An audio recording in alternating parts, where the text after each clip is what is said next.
बशीर अहमद साहब बाजोड़ से पूछते हैं कि मुश्तरका फैमिली में अगर एक ही कुर्बानी करनी हो तो किसी एक फ़र्द की नियत करना ज़रूरी है।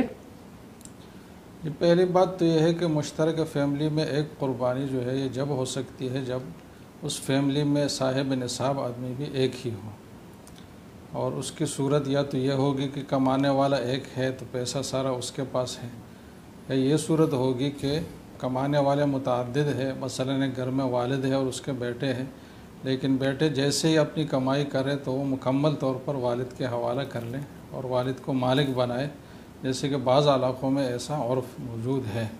तो ऐसी सूरत में वो कमाई चूँकि बच्चों के हाथ से निकल जाती है, वालिद ही उसका अकेला मालिक बन जाता है,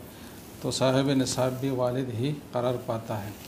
तो अगर साहिब निसाब एक है तो फिर तो एक कुर्बानी हो सकती है, लेकिन अगर साहिब निसाब एक नहीं है बल्कि मुतअद्दिद है,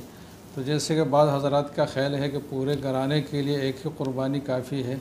जैसे भी हो, तो ये बात सही नहीं है। और उसकी दलाइल की तफसील बड़ी लंबी है, क्योंकि कुर्बानी जो है एक इबादत है, तो जैसे कि बाकी इबादत हर एक पर अलग अलग फ़र्ज़ है, वाजिब है, तो कुर्बानी भी इस तरह है। रसूलुल्लाह सल्लल्लाहु अलैहि वसल्लम से भी यही साबित है कि उन्होंने जब कुर्बानी फरमाई तो अपनी तरफ से अलग और अज़वाज मुतहरात की तरफ से अलग और हज़रत फ़ातिमा रज़ी अल्लाह तआला अन्हा की तरफ से अलग। तो अगर एक कुर्बानी काफ़ी होती तो ऐसा न होता। तो जिन जिन अहादीस में यह बात आई है कि एक कुर्बानी एक घराने की तरफ से, तो उसका मतलब यही है कि साहिब निसाब आदमी उस घराने में एक ही होता है, और वो सब के सवाब की नियत करे तो सब उस कुर्बानी के सवाब में किसी दर्जे में शामिल होंगे। तो जब साहिब निसाब आदमी एक है तो फिर उसकी नियत करना